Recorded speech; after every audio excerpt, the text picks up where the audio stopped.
Man, when you guys said about 300 people, you weren't lying. There's a lot of us here tonight. Yeah. Before I get this speech started off, I just want to say how thankful I am for my brother and how good of a brother he has been to me for these whole years, and just how good of a man he is in general. And how thankful I am not only for his sake, but for my sake that he has found this beautiful lady sitting next to him. Because I could not ask for a better bride for him, but now I get someone else to look up to. But anyways, let's get on to the speech. So everyone knows that saying, opposites attract. And when I say that, I sure as damn well ain't talking about these two. I mean, one's a guy and one's a girl, but besides that, they're damn near identical. I mean, they're both cute, they're both funny, they're both smart, and they are both very, very, very hard-headed. Hey, but when I say opposites attract, what I'm trying to get at is, that goes for brothers as well. And everyone who has grown up and saw me and my brother grow up, they know how different we are, and how different our personalities have been throughout the years. And I'm going to give all you guys an example from a very young age to now, how different we are.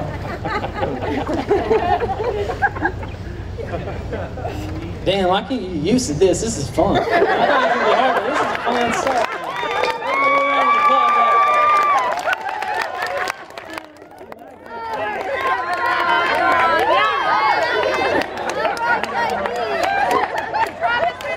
But anyways, when I say opposite attract, what I'm trying to get at is us brothers, and I'm going to tell you guys, it started 21 years ago when I popped out. Me and this guy right here, we were completely different. I mean, our personalities were night and day. I was that type of kid growing up. All you guys out there going to the grocery store, whenever you go to the grocery store, no matter what aisle you guys were on, I wanted to let you guys know I was in the same grocery store as you. Because I was screaming at the top of my lungs because my mother would not give me a candy bar that I wanted. Hey, and when she decided to give me that candy bar I wanted, I didn't want it no more, and I screamed louder. Hey, but Brian, on the other hand, man, this guy was a top-notch guy ever since he was born. Hey, I'm not lying. You guys, everyone who knows him, he was having full-on conversations by 3 years old. He was talking to all the parents. He was that smart and he was that good and everyone knew it. This was the kid that every parent wanted. No, I'm not lying. He was perfect. I mean, this kid was so smart, and you could tell he was going to be so successful and such a well-mannered man by such a young age. I mean, he was smarter than both my parents by 6 or 7 years old.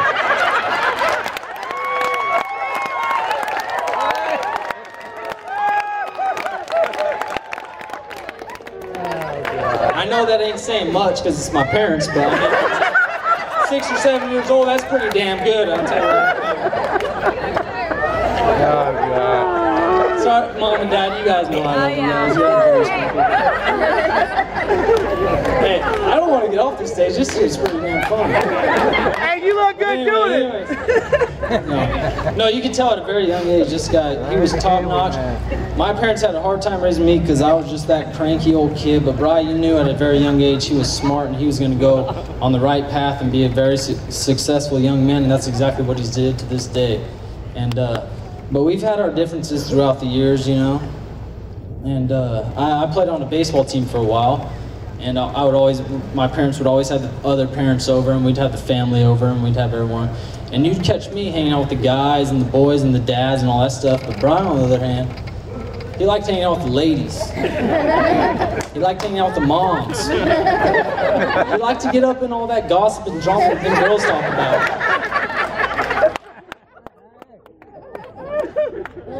I don't know why, but that's what he loved. I mean, he loved to do that stuff, and that's what he did. You know, but my mom loved it because she had someone to watch Rosie O'Donnell with every day.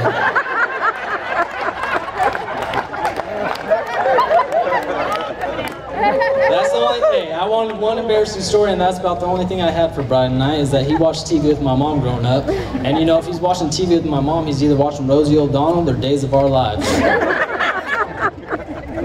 And that's what he liked to do. But anyways, hey, I got a couple more stories, and there's I wanted some embarrassing stories for Bri, but that's all I had. But I got a couple more embarrassing stories, and you know, those embarrassing stories, they fall on me. But you know what? They're so dang good, I'm gonna tell you guys tonight. But anyways, I'm trying to get the point across how different me and my brother are. But there was one thing we had in common. Throughout school, we did have one thing in common. Besides our outfits we wore, because my mom decided to dress us up in the same thing everywhere we went. And my brother could not stand looking like me. But we did have one other thing in common, and that's report cards. Yeah, you guys are laughing. I'm serious though. Every time report cards came out, we were lined up at the front door, and we knew the mailman was coming to drop them report cards off, so we're lined up there. And that mailman comes, and we're racing outside to get our report cards, and I grab mine, and he grabs his, and that's all we had in common. Because once we opened them things up, we were complete opposite.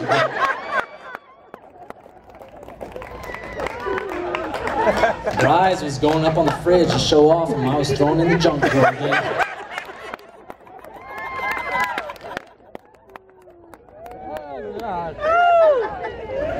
I know we're having a good time out here. I got one more story for you guys, and this embarrassing story definitely falls on me.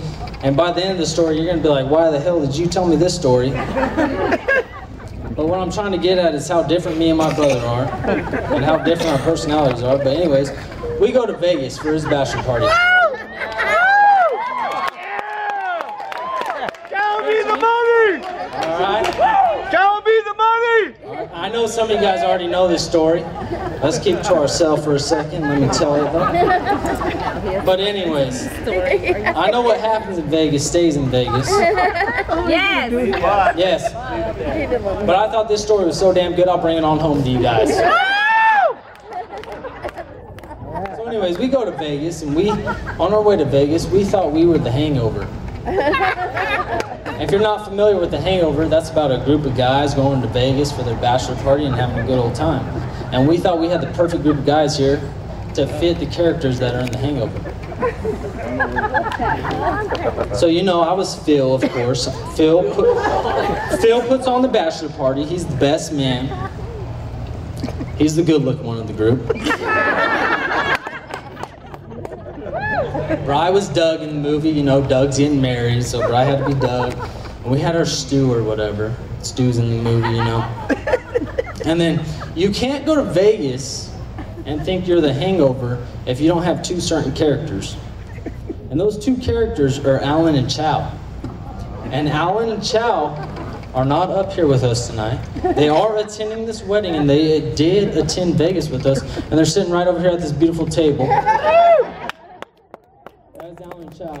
If you don't know the movie, Chow is a guy, let me just tell you, there's one thing about Chow, and he likes to party, and that's all he likes to do. And then you got Alan.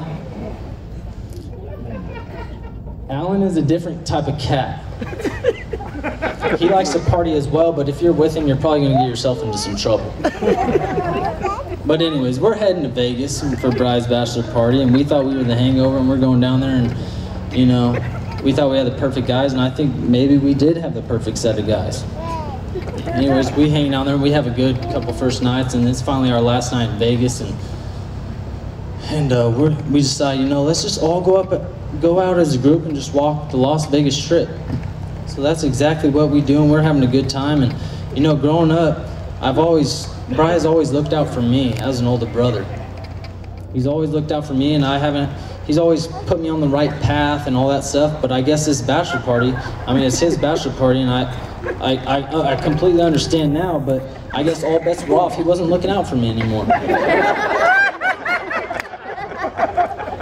But anyways, we're on our last night, and we're walking the Las Vegas Strip, and we're having a good time, and a couple hours go by, and I notice, you know, I'm not with Bri anymore. Bri's gone. So are all these guys right here. I look over, and it's me. And the only people I'm with is Alan and Chow. So you got me, Alan, and Chow walking the Las Vegas Strip at 5 a.m. in the morning, and we're hammered.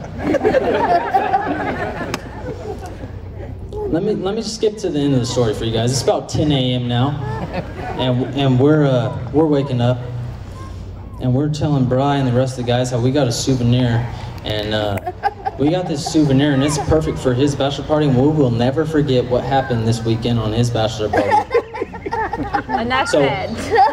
So me, Alan, and Chad, we get in line, we turn our backs to the guys, and we drop our britches to show him that we got a $sign tattooed on our left ass cheek. Show me the money! Let's see it! No. What I'm trying to get at is, you're probably wondering why I'm saying this story to you guys, but what I'm trying to get at is how different me and my brother are, because my brother in a million years would never get a $sign tattooed on his ass cheek. But me, if anyone wants to see, we'll meet out back and I'll show you guys I got proof of that. But anyways, every time I go and I pull my britches down and I look behind me and I see that tattoo, not only does it show me the good times that me and my brother had on that bachelor party, and not only does it show me how different we are, because I know he would never do that and I would, but it shows me no matter how different we are, me and my brother have this bond and this friendship that will never be broken in a million years.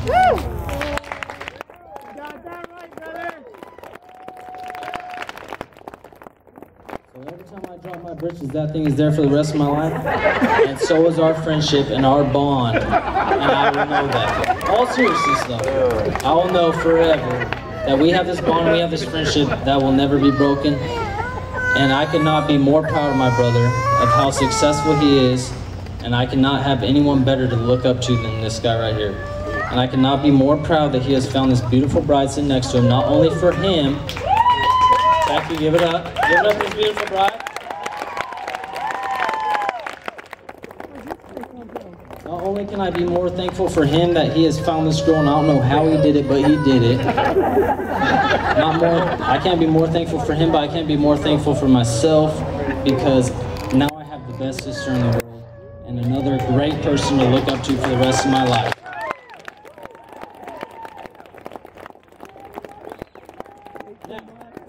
You guys are married now. You're gonna have your ups and your downs. When you have your downs, know that you're gonna, if you need anyone to talk to, you got Uncle Blake to talk to. Hey, it's one click away. You ring that phone and I'm here, and I'm gonna talk to you. Hey, and I think it's gonna be pretty soon. I don't know how soon it's gonna be, but you're gonna be having babies one day. And when you do, I promise you, and if you ever need a babysitter, you better be calling Aunt Mallory. I want to thank everyone for coming out tonight and making this wedding what it is. Hey, let's toast it out, and I want to say congratulations to these two. And let's have a good night tonight, because I'm ready to hit that dance floor. Where'd that guy come from? Bryce is the speaker, not late.